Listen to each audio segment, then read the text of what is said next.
नमस्कार प्यारे बच्चों, हिंदी कक्षा में आपका स्वागत है। आज हम हिंदी 10वीं कक्षा के पाठ्यक्रम से वाच्य सीखेंगे।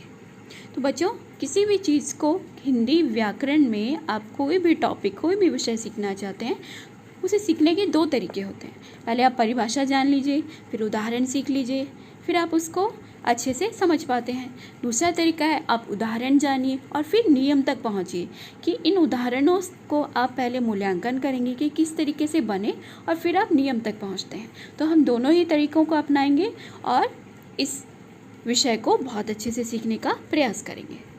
तो परिभाषा से पहले हम कुछ वाक्यों के उदाहरण देख लेते हैं।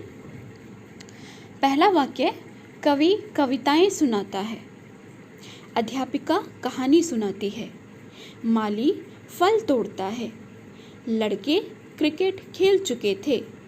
रश्मि ने पुस्तकें खरीदी। माली ने उद्यान में पौधे लगाए। मानसी पत्र लिखती है। तो बच्चों, हमने अभी जितने वाक्य पढ़े, इन सभी वाक्यों में यदि आप बहुत ध्यान से मूल्यांकन करें तो एक कर्ता की बात हो रही है, यानी कि जो वाक्य में क्रिया हो रही है उसको जो करने वाला है उसे हम कर्ता कहेंगे। वो प्रधान है वाक्य में, उसी की चर्चा हो रही है वाक्य में, वही महत्वपूर्ण भाग है वाक्य का, उसे हम कर्ता कहते हैं। मैं एक बार दोहरा देती हूँ। कवि कविताएं सुनाता है, तो कविता सुनाने का कार्य कौन कर रहा है? कवि। अध्यापिका कहानी सुनाती है, तो कहानी सुनाने का कार्य इस वाक्य में अध्यापिका कर रही है।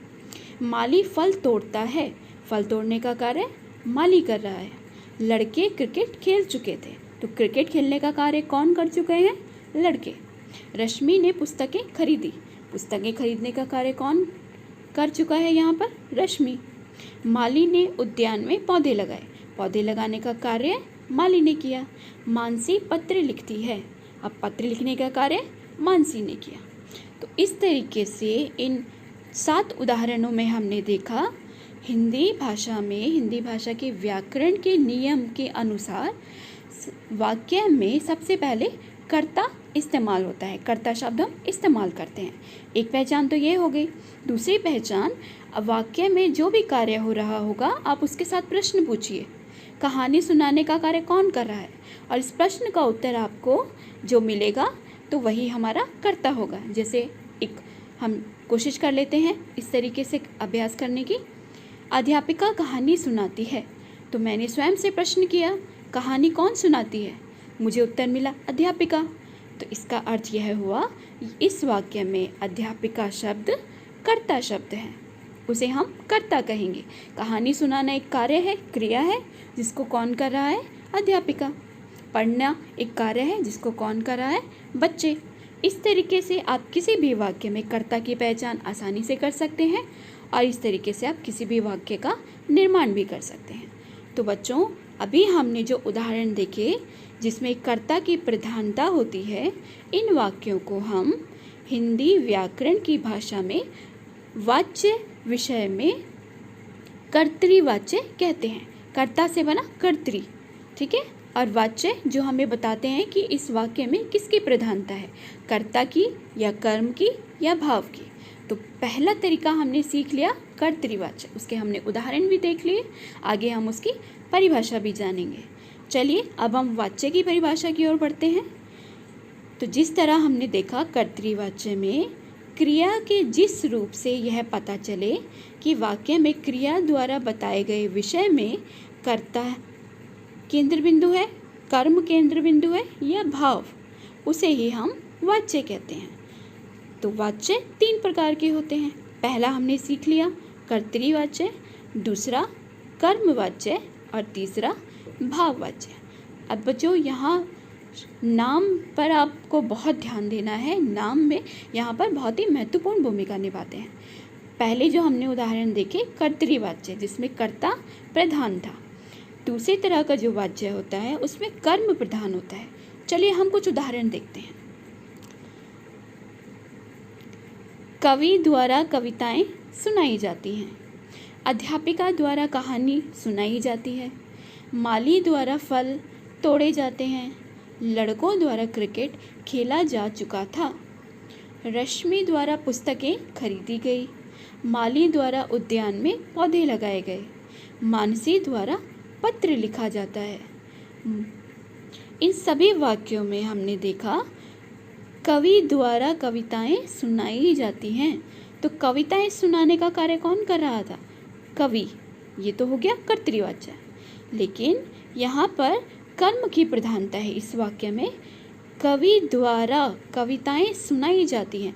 यहाँ पे कार्य कौन कर रहा है यह महत्वपूर्ण बात नहीं, बल्कि वो कैसे हो रही है यह महत्वपूर्ण बात है। ठीक है, कवि द्वारा कविताएं सुनाई जाती हैं, ये महत्वपूर्ण बात है। कर्म महत्वपूर्ण है। अध्यापिका द्वारा कहानी सुनाई जाती है। ठीक है, माली द्वारा फल तोड़े जाते हैं, लड़कों द्वारा क्रिकेट खेला जा चुका था। कर्मवाच्य में कर्म की प्रधानता होती है। ठीक है, तो इन वाक्यों में हम से या के द्वारा प्रयोग करते हैं। कवि द्वारा कविताएं सुनाई जाती हैं, अध्यापिका द्वारा कहानी सुनाई जाती है, माली द्वारा फूल तोड़े जाते हैं, लड़कों द्वारा क्रिकेट खेला जाता है, रश्मि द्वारा पुस्तक खरीदी गई। इस तरीके से हम या तो से या फिर के द्वारा शब्द का प्रयोग करके कर्मवाच्य बना सकते हैं। और यही से और के द्वारा जो अवयव हैं, जो कारक विभक्ति चिन्ह हैं, इन्हीं से हम कर्मवाच्य की पहचान भी कर सकते हैं।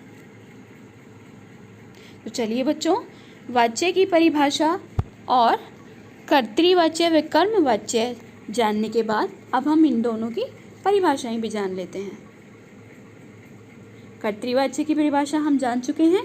जब वाक्य की क्रिया के लिंग, वचन और पुरुष कर्ता के लिंग, वचन और पुरुष के अनुसार हो तो वह कर्तृवाच्य कहलाता है, अथवा जहाँ कर्ता की प्रधानता हो वह कर्तृवाच्य कहलाता है।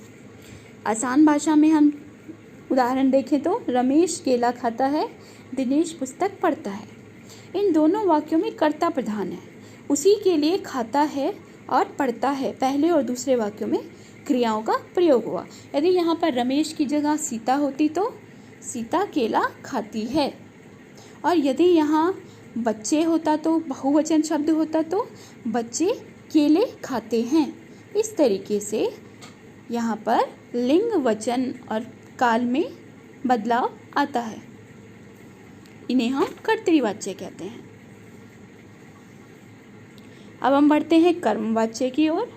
जब वाक्य की क्रिया के लिंग, वचन और पुरुष कर्म के लिंग, वचन और पुरुष के अनुसार हो उन्हें हम कर्मवाच्य कहते हैं। आसान भाषा में क्रिया के जिस रूप में कर्म प्रधान हो उसे कर्मवाच्य कहते हैं। यानी कि क्रिया का संबंध सीधा कर्म से हो, क्रिया का लिंग और वचन कर्म के अनुसार हो, कर्ता से उसका कोई लेना देना ना हो, उसे हम कर्मवाच्य कहेंगे। चलिए कुछ उदाहरण देखते हैं। मीरा ने दूध पिया, मीरा ने पत्र लिखा। पहले वाक्य में मीरा कर्ता है और उसका लिंग है स्त्रीलिंग, परंतु पिया, दूध पिया, क्रिया का एक वचन पुल्लिंग रूप कर्म के अनुसार आया है। ठीक है। दूसरा वाक्य, मीरा यहाँ भी स्त्रीलिंग शब्द है, परंतु लिखा शब्द जो है क्रिया का एक वचन पुल्लिंग रूप कर्म के अनुसार किया गया है। ठीक है। पहले वाक्य में दूध के अनुसार पिया आया और दूसरे वाक्य में पत्र के अनुसार लिखा शब्द प्रयोग किया गया। मीरा से उसका कोई लेना देना नहीं, यानी कर्ता शब्द से कोई लेना देना ना हो, बल्कि कर्म से, कर्म के अनुसार लिंग, वचन और कारक में बदलाव आए, उन वाक्यों को हम कर्मवाच्य कहते हैं। चलिए हम कुछ और उदाहरण देखते हैं।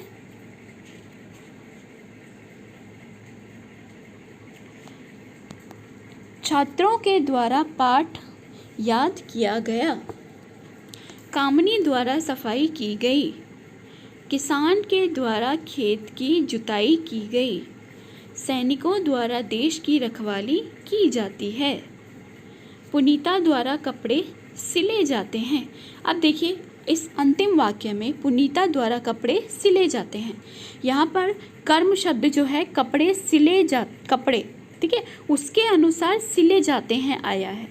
ठीक है, पुनीता के अनुसार नहीं, पुनीता तो कर्म है, करता है, सॉरी, यहाँ पर पुनीता शब्द जो है वो करता है इस वाक्य में, उसके अकॉर्डिंग, उसके अनुसार नहीं आया है, बल्कि सिले जाते हैं शब्दों को हमने कपड़े के अनुसार लिया है। और एक वाक्य देखते हैं, ड्राइवर के द्वारा ब्रेक लगाए गए। अब ड्राइवर शब्द तो यहाँ पर एक वचन है, लेकिन अंत में हमने लिखा लगाए गए बहुवचन, क्योंकि वो ब्रेक जो शब्द आया है कर्म उसके अनुसार प्रयोग हुआ है। ठीक है बच्चों, और 2-3 उदाहरण देख लेते हैं। नानी द्वारा बच्चों को कहानी सुनाई गई। अब यहाँ पे नानी के लिए सुनाई गई शब्द प्रयोग नहीं हुआ है, बल्कि कहानी के लिए हुआ है। कहानी सुनाई गई या कहानी सुनाई जाती है। ठीक है, नाटक दिखाया जाता है। इस तरीके से कर्मवाच्यों में कर्म की प्रधानता होती है। चलिए अब हम आगे बढ़ते हैं, तीसरे प्रकार की ओर बढ़ते हैं, जो कि है भाववाच्य। जब वाक्यों में क्रिया के लिंग वचन कर्ता या कर्म के अनुसार ना होकर बल्कि अन्य पुरुष हो तो उन्हें भाववाच्य कहती है, यानी कि जहाँ पर भाव की प्रधानता होती है। जैसे मोह से टहला भी नहीं जाता, और इसकी एक खास बात है कि इसमें अकर्मक क्रिया का ही प्रयोग होता है, और ये हम प्रायः यानी सामान्यतः ज़्यादातर निषेधार्थक वाक्य में ही प्रयोग होते हैं। निषेध यानी कि जहाँ पर ना में जवाब दिया जाता है। मुझसे उठा नहीं जाता, मुझसे खेला नहीं जाता, मैं पढ़ नहीं सकता, मुझसे चला नहीं जाता, मुझसे खाया नहीं जाता, मुझसे गाया नहीं जाता। इस तरह के वाक्यों का जब हम प्रयोग कर रहे होते हैं तो हमारे वाक्यों में भाव की प्रधानता होती है, और निषेध अर्थ उसमें अत्यधिक प्रयोग होता है। निषेध अर्थ में होते हैं ये वाक्य, नहीं का प्रयोग हम अधिकतर इन वाक्यों में करते हैं। तो इस तरीके से आप पहचान कर सकते हैं भाववाच्यों की। भाववाच्यों का प्रयोग विवशता, असमर्थता व्यक्त करने के लिए होता है, और इसमें प्रायः अकर्मक क्रिया होती है। सदैव अन्य पुरुष, पुल्लिंग और एक वचन में क्रिया इन वाक्यों में होती है। चलिए कुछ उदाहरण देखते हैं। विभोर से हंसा नहीं जाता, माँ से रोया नहीं जाता, मरीज से उठा नहीं जाता, घायल व्यक्ति से चला नहीं जाता, बीमारी के कारण उससे बैठा भी नहीं जाता, पक्षियों द्वारा शोर नहीं किया जाता, इस गंदगी में मुझसे नहीं रहा जाता, उससे नाचा नहीं जाता, मोहन से पैदल नहीं चला जाता, खिलाड़ी से दौड़ा नहीं जाता, बीमार व्यक्ति से डॉक्टर के पास नहीं जाया जाता। तो इन सभी वाक्यों में निषेधार्थक वाक्य ही हैं सारे, और इन सभी वाक्यों में असमर्थता का प्रदर्शन किया गया है। भाव की अभिव्यक्ति की गई है कि मुझसे ये काम नहीं किया जाता, मरीज से उठा नहीं जाता, खिलाड़ी से दौड़ा नहीं जाता, किसान से फसल उगाई नहीं जाती। इस तरह के वाक्य जिनमें भाव की प्रधानता हो और निषेधार्थक हो, नहीं का प्रयोग किया जा रहा हो कि मुझसे ऐसा नहीं किया जाता, इन वाक्यों को हम भाववाच्य कहते हैं। तो बच्चों, हमने आज की कक्षा में सबसे पहले सीखा वाच्य क्या होते हैं, फिर हमने सीखा कर्तृवाच्य, उसकी पहचान भी सीखी। उसके बाद हम आगे बढ़े कर्मवाच्य की ओर, और अंत में हम बढ़े भाववाच्य की ओर। कर्तृवाच्य जहाँ पे कर्ता की प्रधानता हो, कर्मवाच्य जहाँ कर्म की प्रधानता हो, और भाववाच्य जहाँ पर भाव की प्रधानता हो। दूसरा प्रश्न, महत्वपूर्ण प्रश्न आपसे पूछा जाएगा, रूपांतरण करना, वाक्यों का रूपांतरण करना। तो चलिए, हमने अभी तक जितने उदाहरण लिए थे हम उन्हीं को वाक्य रूपांतरण में प्रयोग करते हैं। आप वाक्यों को बहुत अच्छे से समझ पाएंगे। पहला उदाहरण हमने लिया था, कवि कविताएं सुनाता है। कवि सुनाने का कार्य कर रहा है, तो यह वाक्य हो गया कर्तृवाच्य। अब हमें इसको बदलना है कर्मवाच्य में। तो हम किस तरह से बदल सकते हैं? कर्मवाच्य में मैंने आपको बताया था, या तो से या फिर के द्वारा शब्दों का प्रयोग करते हैं।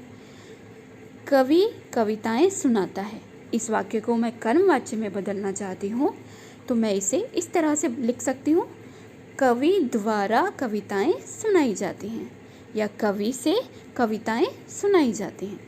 और एक उदाहरण लिखते हैं, अध्यापिका कहानी सुनाती है। ये कर्मवाच्य है क्योंकि अध्यापिका यहाँ पर महत्वपूर्ण है, अध्यापिका करता है। ठीक है, तो ये कर्तृवाच्य हो गया। अब मुझे इसको बदलना है कर्मवाच्य में। अध्यापिका द्वारा कहानी सुनाई जाती है। माली फल तोड़ता है, माली द्वारा फल तोड़े जाते हैं। लड़के क्रिकेट खेल चुके थे, लड़कों द्वारा क्रिकेट खेला जा चुका था। रश्मि ने पुस्तकें खरीदी, ये कर्तृवाच्य है। अब हम इसे कर्मवाच्य में बदलेंगे। रश्मि द्वारा पुस्तकें खरीदी गई। माली ने उद्यान में पौधा लगाया। माली द्वारा उद्यान में पौधे लगाए गए। मानसी पत्र लिखती है। मानसी द्वारा पत्र लिखा जाता है। मोहन ने भिखारी को भोजन दिया। मोहन द्वारा भिखारी को भोजन दिया गया। मैं अगले महीने ताजमहल देखने जाऊंगा। मेरे द्वारा अगले महीने ताजमहल देखने जाया जाएगा। वह गरीबों को दान देता है।